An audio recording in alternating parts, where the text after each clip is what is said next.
Hoy les quiero compartir un cuento, la primera parte de un cuento de William Faulkner titulada Una rosa para Emily, para que ustedes se motiven a leerlo. Este cuento fue publicado en 1930. Ustedes recuerdan que Faulkner se ganó el Premio Nobel de Literatura en 1949. Es un autor norteamericano nacido en Oxford, Mississippi, 1897, y murió en 1962 después de que se accidentó con un caballo. Entonces voy a leer la primera parte. Cuando murió la señorita Emily Grierson, fuimos todo el pueblo a su entierro. Los hombres fueron por una especie de respetuoso afecto por un monumento caído, y las mujeres sobre todo por la curiosidad de ver el interior de su casa, que nadie, salvo su viejo criado, mezcla de hortelano y cocinero, habían visto en los últimos 10 años. Era una construcción de madera, grandona y tirando a cuadrada, que en sus buenos tiempos fue blanca, adornada con cúpulas y torretas y balcones con volutas, muy del orden recargadamente liviano que se estilaba en la década de 1870, erigida en la que había sido en su día nuestra calle más selecta. Solo que los talleres de automoción y las desmontadoras de algodón habían ido multiplicándose hasta borrar incluso los augustos nombres de este barrio, donde solo quedó en pie la casa de la señorita Emily, que aún ostentaba su terca y coqueta decadencia por encima de los remolques cargados de algodón en rama y los surtidores de gasolina, un adefesio entre tantos adefesios.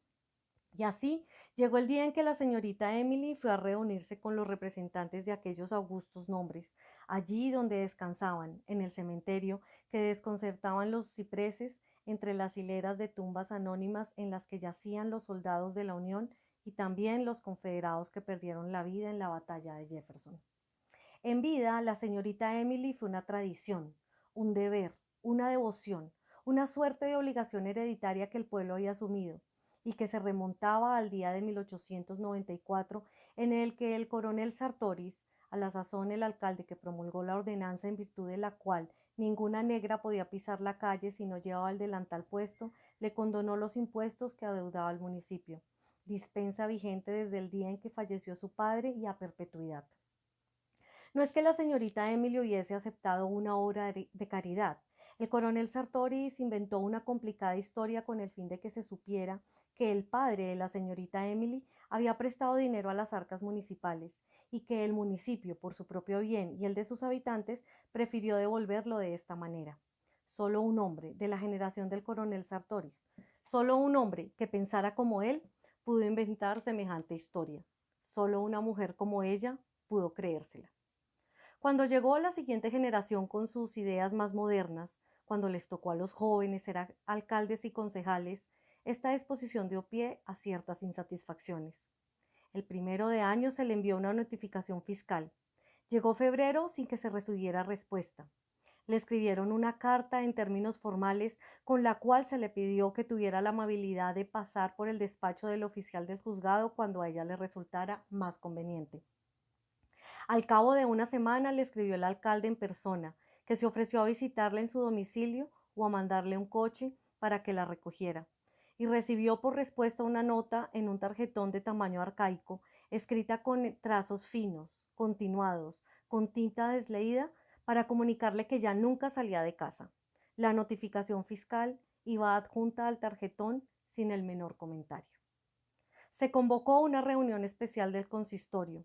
Fue a visitarle a una delegación que llamó a la puerta que no había franqueado un solo visitante desde que ella dejó de impartir clases de pintura sobre porcelana unos 8 o 10 años antes. Les hizo pasar el viejo negro a un recibidor en penumbra, del cual arrancaba una escalera que se perdía en más sombras. Olía a cerrado, a falta de uso, un olor a humedad. El negro los condujo a la sala. Estaba amueblada con muebles recargados tapizados en cuero. Cuando el negro abrió los postigos de la puerta, vieron que el cuero estaba resquebrajado. Cuando tomaron asiento, un tenue polvillo ascendió perezoso para posarse sobre sus muslos, motas que giraban lentas al sesgo del único rayo de luz. En el caballete sobredorado, sin lustre, ante la chimenea, reposaba un retrato de carboncillo del padre de la señorita Emily. Se pusieron en pie cuando entró ella, una mujer menuda, entrada en carnes, con una fina cadena de oro que descendía hasta su cintura y desaparecía por dentro del cinturón, apoyada de un bastón de ébano con empuñadura de oro, sin brillo. Su esqueleto era menudo y cenceño. Tal vez por eso, lo que hubiera sido una mera gordura en otra persona, era en ella obesidad. Parecía hinchada, como un cuerpo que llevara mucho tiempo sumergido en agua estancada, y era de esa misma tonalidad pálida. Sus ojos, perdidos entre los gruesos pliegos del rostro, parecían dos pedazos de carbón apretados en un montón de masa de harina, según fueron pasados de un rostro a otro, a la vez que los visitantes le comunicaban su recado. No les ofreció que tomaran asiento. Permaneció en la puerta y escuchó en silencio hasta que el portavoz hizo un alto en su trompicada exposición. Oyeron entonces el reloj invisible que emitía un tic-tac al término de la cadena de oro. Habló con mordaz frialdad. Yo no pago impuestos en Jefferson. El coronel Sartoris me lo aclaró. Tal vez alguno de ustedes pueda acceder a los archivos municipales para satisfacerse. Pero es que ya lo hemos hecho. Somos las autoridades municipales, señorita Emily. ¿No recibió usted una notificación del oficial del juzgado firmada por él?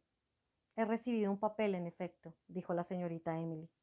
Es posible que se considere el oficial del juzgado, pero yo no pago impuestos en Jefferson. En los archivos no hay nada que lo indique. Dese cuenta, hemos de cumplir con la vayan a ver al coronel Sartoris. Yo no pago impuestos en Jefferson. Pero verá usted, señorita Emily, vayan a ver al coronel Sartoris, dijo.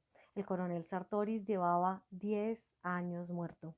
Yo no pago impuestos en Jefferson. Dope, apareció el negro. Acompaña a estos señores a la puerta. Fin de la parte 1.